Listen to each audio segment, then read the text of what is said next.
Hello, once again it's time for some scary stories, so hopefully you enjoy them as much as I did. That's why I'm sharing them with you. Don't forget to click that subscribe button before we get started though. Alright, let's get to it.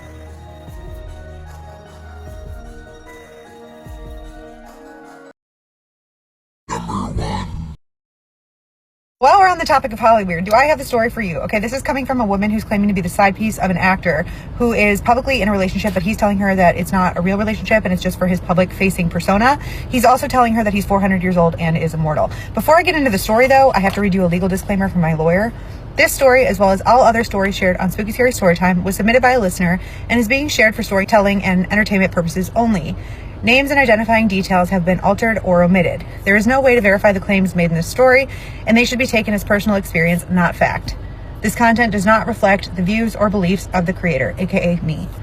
Any resemblance to real individuals is purely coincidental and is not intended as statement of fact. Oh, now that all that said, this woman writes me. She goes, "Hey, I have been seeing this actor since 2022. I have proof. Here's proof." She's in her mid to late 20s. He's significantly older. He is also single at the time that they are meeting, and they're talking, hanging out all the time, but he's telling her that he can't be in a public relationship with her because he's in a conservatorship.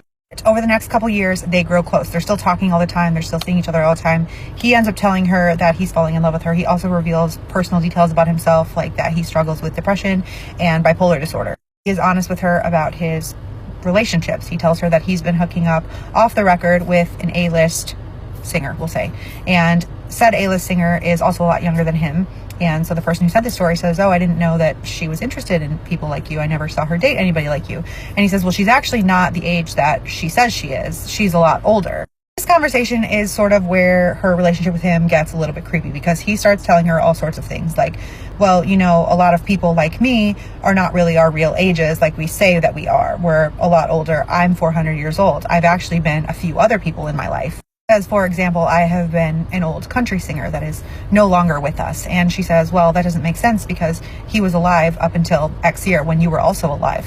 And he says, "Yeah, well, in order to act human, we still have to play different roles. We have to kill off certain characters." At this point, she thinks he's messing with her. So she goes, "So you're telling me you're not this person, you're telling me that you're this country singer?" And he says, "Well, I'm kind of both in one, but I've also been other people." And he names another old actor who is no longer with us. And he says, "Well, I'm also this person and this person who are currently still alive." And she says, "Well, that doesn't make sense because you have been in movies with this person and this person." He says, "Yeah, one of them was me and the other one was a clone." At this point, she's hooked. She wants to know more, right? Because she's like, what is this guy going to reveal to me, whether he's lying to me or not, right? But she's like, "I'm not really following." And he says, "Well, I can essentially shapeshift. I can become more than one person, but other people have to stand in for those roles." She goes, "Well, can you prove it?" He goes, "How would I prove it to you?" And she goes, "Okay, fair enough." And they stop talking for the night. At this point, they're not together. They are in their respective homes across the country from each other. This is where it gets weird, okay? Because later he messages her and he says, "Hey, I figured out a way that I can prove it to you." And she says, "Okay, how are you going to prove it to me?" And he says, "I will send you a lizard. Go to your back door." And she walks to her back door, not thinking he's going to send her a lizard. And there is a big fat lizard on her back patio step. I don't know where she lives. I don't know if a lizard being on her porch is normal. I don't know if he had her address even. I don't know if he's ever been to her house, okay? But she goes in to get her phone. She comes back out. She's watching the lizard. The lizard runs off the porch and goes underneath her house. And he texts her and he says, "Do you believe me now?" She texts him back. She said, "That could have been a coincidence." And he texts her back and he said, "Then how would I know that you're wearing a blue and white daisy patterned shirt with your hair half up in a ponytail?" That freaked her out, obviously. So she stops texting him as much. She's like, "I think I'm just going to go to bed." He's blowing up her phone. He's saying, "Don't worry about it. I didn't mean to freak you out. I just wanted to find a way to prove it to you. Also, I come to your house sometimes and I protect you while you're sleeping." When she reads this message, all of the hair on her body stands up because she had not told him that about a week before this incident, she was in bed one night. Her dog was sleeping on the bed with her, and she said that she was awoken to the sound of what sounded like somebody walking around her room. Opened her eyes and looked around her room but didn't see anybody, thought she was just imagining it, maybe dreaming, rolled over, heard her dog start growling, and then swore that she felt somebody tuck her hair behind her ear.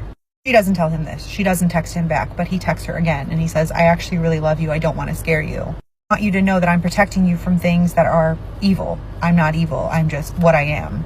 Little more time goes on. She's slowed down on how much she's talking to him. Obviously, she's still kind of talking to him. Hasn't seen him in a minute. He's still trying to talk to her any chance he can. She's kind of keeping him at an arm's length, though. But then it comes out that he is in a public relationship. And so she's like, that's weird. You didn't tell me you were in a relationship. And she starts to call him out on it. And he says, that's not really a real relationship. It was essentially a PR move because there have been some other headlines about him coming out.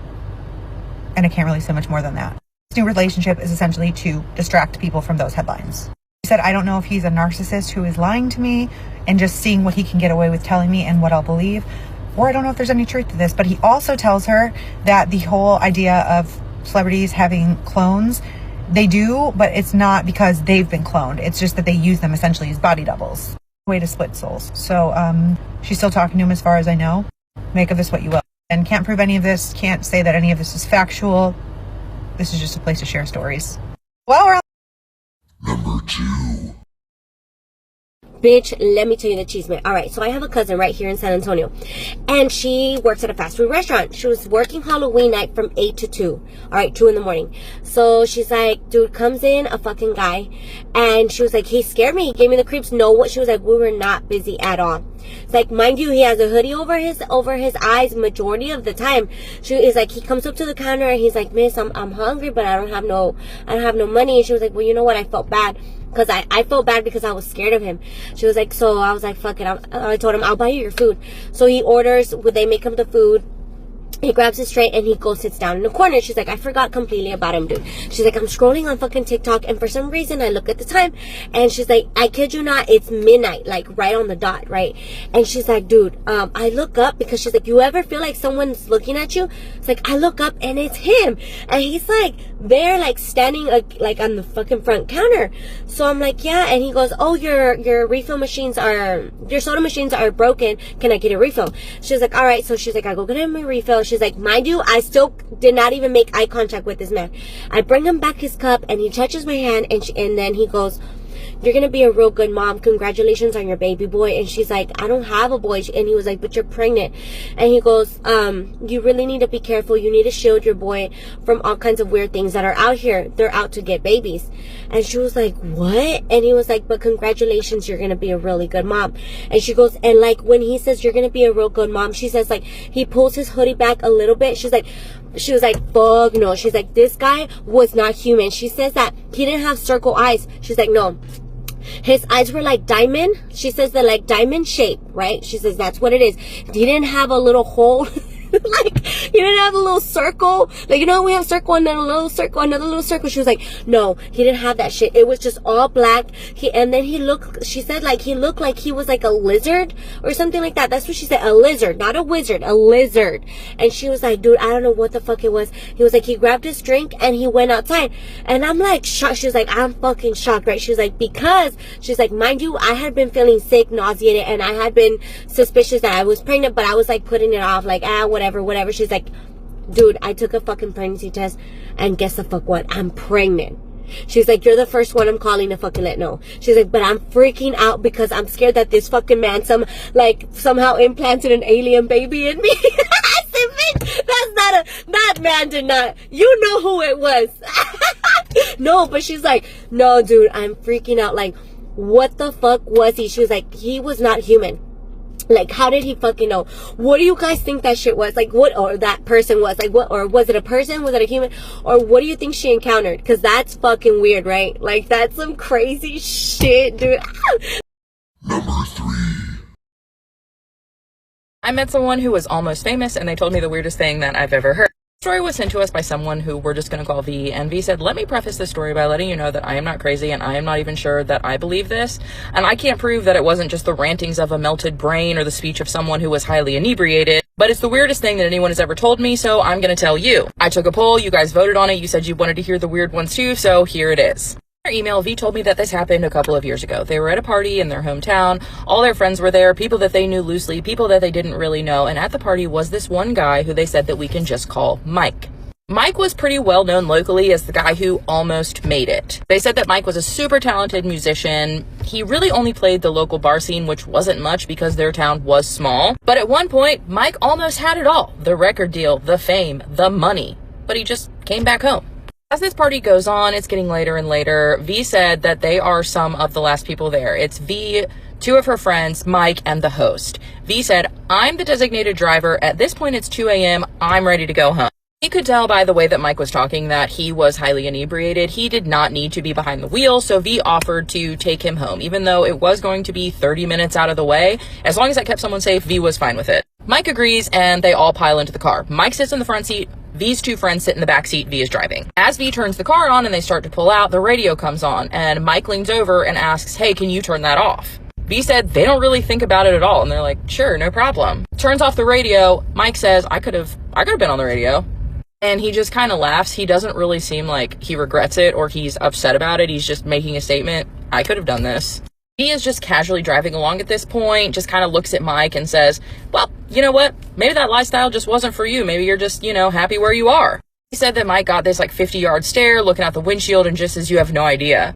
He's just driving along and says to Mike, oh, just a little too much fun for you, Mike, a little too much partying going on. And Mike got this 50-yard stare on his face and he said, no, what they do isn't fun, it's twisted. He says they glance in the rearview mirror to make sure that their friends are catching this, and they are. They make eye contact and their friends are like, yeah, we're picking up on this. One of the friends from the back seat says, oh, like what? Because at this point they were thinking, okay, Mike is about to tell us about some of the craziest parties, rugs that we don't even know about. But that's not the direction that Mike takes. Mike just asks everybody in the car, have you ever seen the mage? Everyone in the car says, yes, we've seen the mage. And Mike says, but have you really seen them age? Because if you look at them, have you ever noticed that they get this work done as they age and get older? Do you really think with all the money they have that they can't afford a good plastic surgeon? He said those people that you see that have had work done, those are not them. Those are the stand-ins. They are paid to age, to have their faces botched and live a lifestyle with a lot of money, but that's not them. The friends from the back seat says, well, I've seen some of them age naturally, and I've seen some of them who don't have work done and they look really good. Mike has an answer for this too, and he says, yeah, if you see them, they're on borrowed time. They've decided to stop playing the game. They've been around long enough, they're tired. The other ones that you see with the botched faces, that's not them. They go into hiding, they live and live and live for a very long time, and then they recycle them. They pop back up when their faces have been forgotten, when no one here now remembers what they looked like, remembers what they sounded like. And once that cycle is complete, they'll pop back up, they'll become famous again.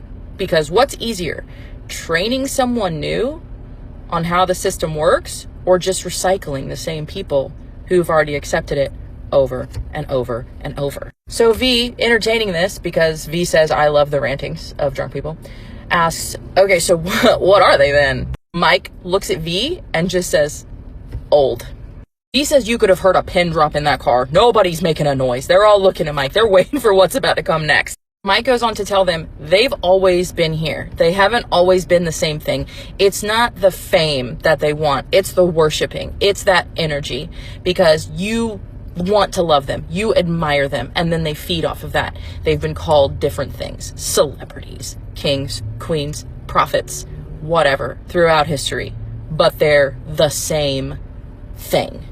When enough time has gone on that people are going to notice that they're not aging naturally or not aging the way that they should, they'll hire these people to come be stand-ins. They'll have their faces completely botched with this work because people really believe that these celebrities who have millions and billions of dollars cannot afford a good plastic surgeon, and they'll step in and they'll go into hiding until the system is ready to recycle them. He said that nobody in the car makes a noise. Nobody's saying anything. Everybody is freaked out, wondering what the heck is going on. Mike keeps going and he tells them, I wasn't easy to control. So even though, yeah, I could have stayed, I could have become famous, I could have gotten in with this, I didn't, because I'm free and they're never going to be free. So I won. V says her friend, who is just as drunk as Mike from the back seat, just chimes in and is like, so they just go from one body to another, just like souls, their soul just switches bodies. And Mike says, what soul? They don't have that anymore, because you can live forever, but you're gonna have to make a bad deal. And Mike said, I was not making that deal. So even though they have the fame, they have the money, they have the record deals, they have all of it, they have people who love them, they're not free. They will never be free, because everything has a price. At this point, they're getting close to Mike's house, so it's completely silent until they pull up. Mike opens the door, he gets out, he leans back, he looks in at everybody in the car, and he says, the one thing that I will tell you is if you're ever around them, Do not let them know how much you admire them, especially if they look hungry. That's about it. Okay. But Mike gets out, goes inside his house, and he's gone. V's friend from the backseat gets in the front seat, kind of like puts their hand on top of V's hand and is like, I think that guy's done a lot of drugs. V says that they're like, I think so. They said this was one of the weirdest conversations they have ever had with someone, and they just wanted to share. It could very well be the ramblings of a melted brain and somebody who has done a lot of extracurricular activities. While not the scariest or creepiest story that I've ever shared, it felt fitting with everything that's going on with Ace Ventura: Pet Detective right now. So, as always with the stories I tell you, take everything with a grain of salt. I'm not saying that I believe this, and OP is not saying that they believe it either. It was just a weird conversation that they had, and they wanted to share. Alright, and that wraps it up today for this week's first-hand encounters on scary stories. Hopefully you enjoyed these. If you did, let me know in the comment section down below. I'll make more of them. Either way, sometimes you just find a clip that's really good, but it's kind of odd fitting and doesn't fit a theme, and that's what today was. But I hope you guys liked it.